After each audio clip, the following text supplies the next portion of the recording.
Bonjour. Dans cette capsule-ci, on va parler de poids apparent.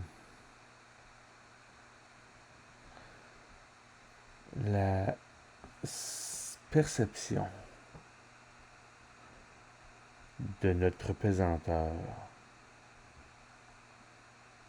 Notre perception de notre pesanteur.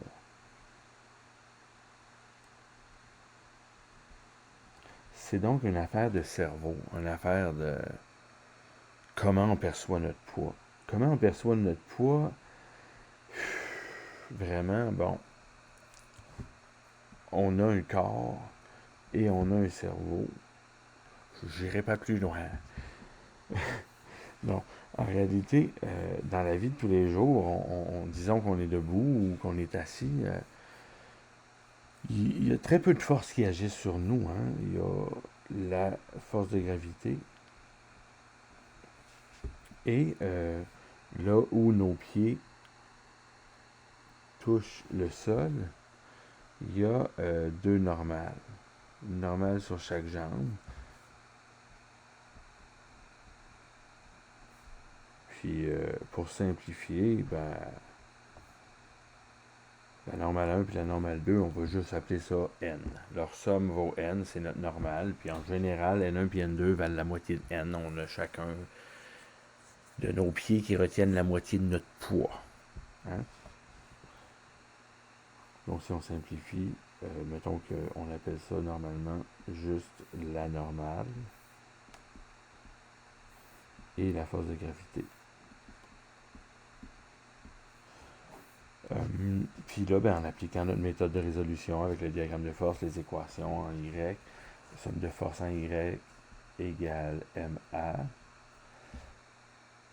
dans la vie de tous les jours, A égale 0. Et justement, voilà, c'est ce sur quoi notre corps, c'est parce que c'est nos pieds qui tiennent la normale, si on veut. La normale est appliquée sur nos pieds. C'est donc la force de quelque chose qui nous touche puis qui nous pousse, le plancher. S'il n'y avait pas le plancher, on tomberait, on flotterait. S'il n'y avait pas le plancher, qu'est-ce qu'on ressent? Notre perception.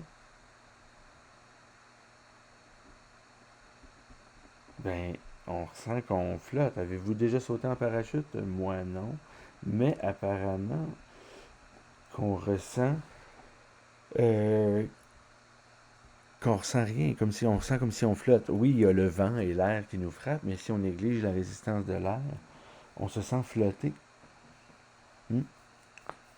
Donc, le plancher qui nous retient, qui est égal à notre poids dans la vie de tous les jours, est un excellent calibrage pour notre cerveau. Notre cerveau se calibre sur la normale sur les forces qui nous poussent, ici les normales, pour se donner l'impression, la sensation, la perception du poids. Comprenez que si on est dans un ascenseur,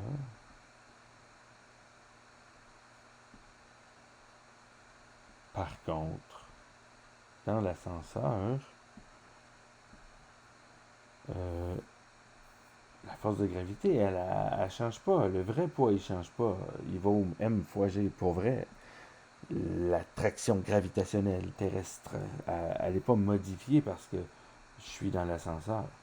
Hein? Prenez un pèse-personne et puis allez dans l'ascenseur. Puis vous verrez que si le truc accélère vers le haut, l'aiguille de votre pèse-personne ou les chiffres indiqués changent au moment où ça part vers le haut, quand ça accélère. Si on écrit notre équation Y avec notre méthode de Newton ici, la somme des forces équivaut à la masse fois l'accélération, eh bien justement, il y en a une. Et c'est là que le poids apparent n'égale pas le poids réel. C'est là que le poids apparent est différent du poids réel. quand les forces qui agissent sur nous sont plus grandes que notre poids ou plus petites que notre poids, on va se sentir plus pesant ou moins pesant qu'à l'habitude. À l'habitude, la normale égale notre poids, habituellement. Mais dans un ascenseur, quand l'ascenseur part vers le haut avec une accélération positive vers le haut, ben regardons ce qui se passe. La normale, maintenant, elle équivaut pas seulement à mg, elle équivaut à mg plus ma. Si A vaut 2, on peut mettre m en évidence. Si A vaut 2, mais on va se sentir une pesanteur équivalente à 9,8 plus 2. Genre 10 plus 2, c'est comme 20% de plus. 1,2 G de poids, de pesanteur, de sensation, de poids par an. Sensation, perception. C'est vraiment dans le cerveau que ça se passe. C'est la sensation qu'on a. Puis si l'accélération était négative, si elle valait moins 2, bien là on baisserait de 20%, on aurait à peu près 0,8 G. Normal, 80% de notre poids habituel. Donc ça, c'est le cas de base du poids par an. Si on est dans les montagnes russes,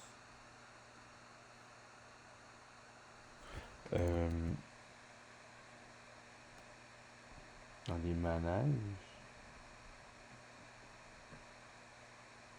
donc par exemple là, dans les montagnes russes, si on est dans le creux d'un manège,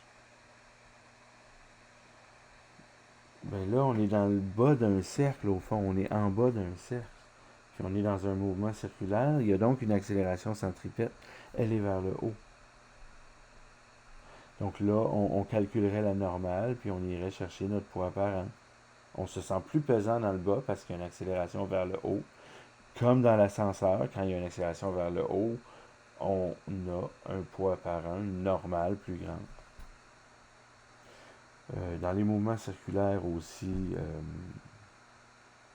voilà. Dans les mouvements circulaires horizontaux aussi. Tu sais, si on prend un virage,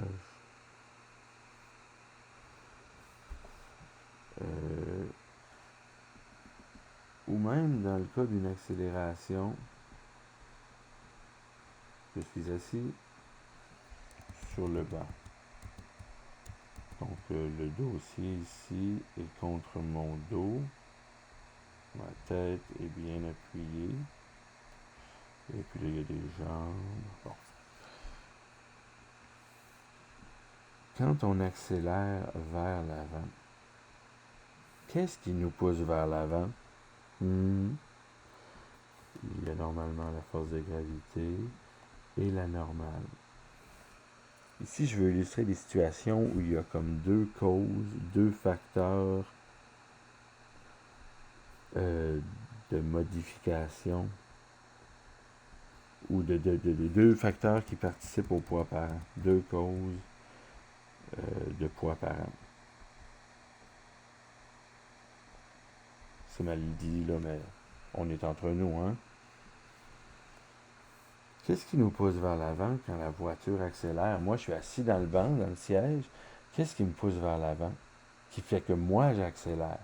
Le moteur agit sur les roues adhèrent à la route propulse la voiture vers l'avant. Mais moi, qu'est-ce qui fait que je ne reste pas sur place? Ben, c'est que je suis adossé au siège. Le dossier me pousse vers l'avant, peut-être un peu de frottement ici aussi. Mais l'effet global ici, la sommation des forces en X,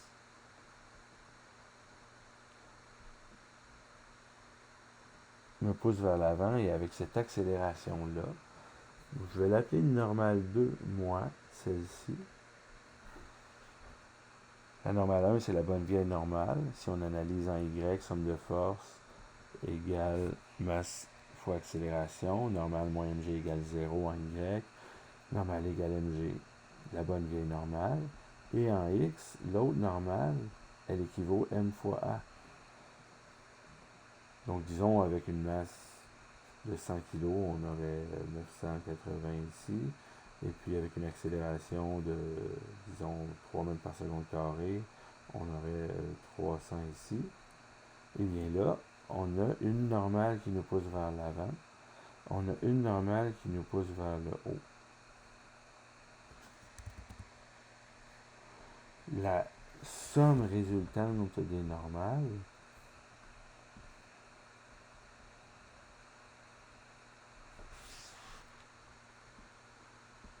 la normale résultante, la résultante normale, on pourrait l'appeler la normale totale,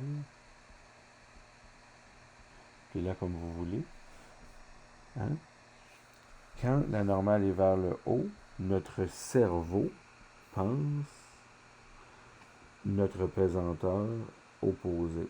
Ça, c'est le poids apparent. C'est pas une vraie force, le poids apparent, c'est une perception. Je devrais pas mettre une flèche sur un schéma de force, je devrais mettre un genre de pointillé vert vers le bas, qui serait le poids apparent. Dans ma tête, je perçois mon poids opposé à la poussée de la normale sur mes pieds. Ben, dans ce cas-ci, il y a deux normales. Donc la normale totale est par là, ben, ma sensation de pesanteur dans mon cerveau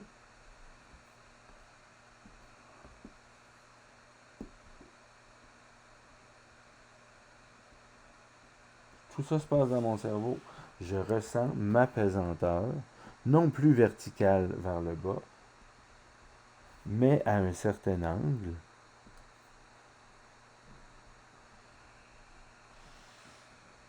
De déviation qu'on peut calculer avec un arctane, tangente, toi, opposé adjacent à cet angle-là, la normale en X, là, qui est N2 ici,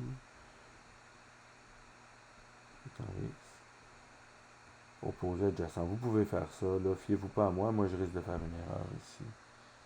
Opposé sur adjacent. Opposé c'est en X, je crois que c'est N2, je crois que c'est bon. Et on peut calculer le module du poids apparent de la normale totale comme étant Pythagore, là. Vous êtes capable de faire ça. Puis, quand on prend un virage aussi, imaginez que vous êtes en autobus. Là, donc, on est vu du haut. Disons, ouais, dans un virage, c'est un dessin 3D, c'est pas évident, là. Ouais. Donc, vu de derrière, l'autobus est ici, vu de derrière, il y a une roue, il y a une roue. On voit les petites lumières. C'est l'autobus vu de derrière. Donc elle est en train de rentrer dans la page pour faire le mouvement. Si elle était ici, sa vitesse serait par là. Là, la vitesse est comme dans la page. Là. C'est un dessin 3D.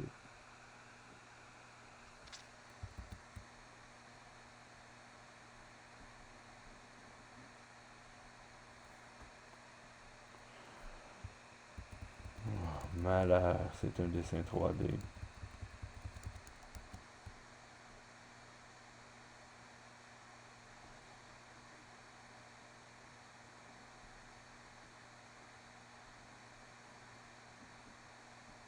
Voilà, c'est un dessin 3D.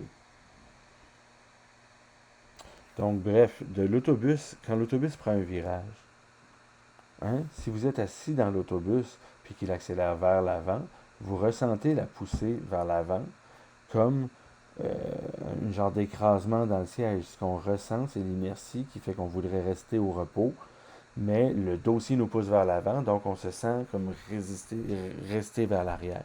La sensation de poids apparent.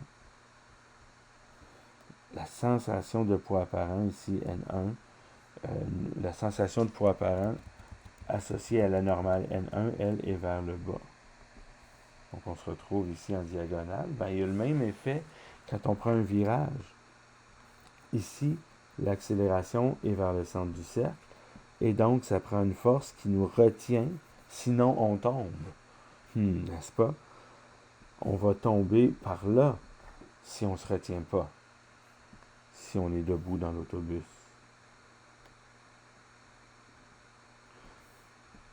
L'autobus tourne à gauche, disons. Donc, il s'en va par là, là. Le devant est ici.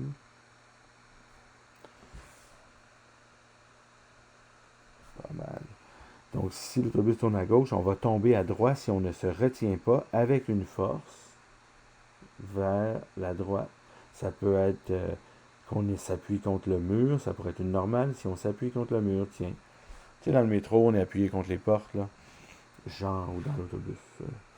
Sinon, ça peut être une ganse qui nous tire en X ou en Y, une barre. Disons qu'on prend une barre de métal et on se retient en X en tirant. On pourrait tirer, tiens, ça ferait différent. On tire une barre de métal pour rester debout, pour pas tomber.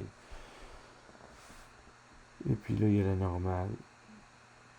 J'aurais dû mettre ces forces d'une autre couleur, mais bref, vous avez compris là. Hein? Donc, il y a une tension, il y a une normale. Ce sont deux forces qui agissent sur nous et qui nous retiennent en opposition à la force de gravité. Si on analyse le moment en X, ici on met notre axe vers l'accélération, hein? L'accélération vers le centre du cercle, donc l'axe des X aussi. Si on analyse en Y, bon, c'est pas compliqué, la normale moins mg égale ma. Il n'y a pas d'accélération Y. La normale égale mg. Et en X, on a seulement que ce genre de tension-là. On se tire sur une barre de métal pour ne pas tomber. Et l'accélération, elle est là en X. Elle vaut v au carré sur r. Et encore une fois, lesquelles forces agissent sur nous? Il y a la tension, il y a la normale. Si on fait la résultante de ces deux-là, on arrive ici. Donc ça, c'est comme la force totale qui agit sur nous. Hormis notre poids, la force totale de contact qui agit sur nous. Et donc, notre perception de poids apparent. Hein, il y a la normale qui nous pousse vers le haut, on ressent notre poids vers le bas, comme dans la vie de tous les jours. Et on se ressent, ici je l'avais mis, là, on se ressent tomber vers la droite. Et donc, vers le bas, là, disons. Hein.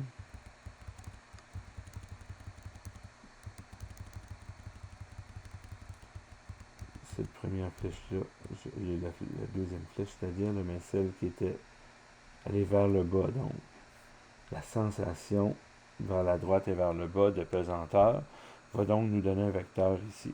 Puis encore là, on se fait un petit triangle, on utilise Arctane, Pythagore, et on trouve la perception de poids, le poids apparent. C'est pas une vraie force, c'est pas une force qu'on met sur notre diagramme, c'est une perception qui est causée par les forces de contact.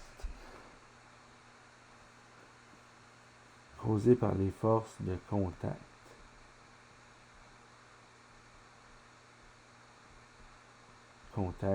Contact est le mot que j'essaie d'écrire. Les normales, si on se retient sur une barre en tirant, une tension, si des fois c'est du frottement qui nous retient sur notre siège, dans une voiture en virage, dans un autobus, si on est assis sur le siège, ben, c'est peut-être le siège ce frottement-là qui nous empêche de glisser et de tomber. Et donc voilà, sur le poids apparent, tout ce que j'avais à dire.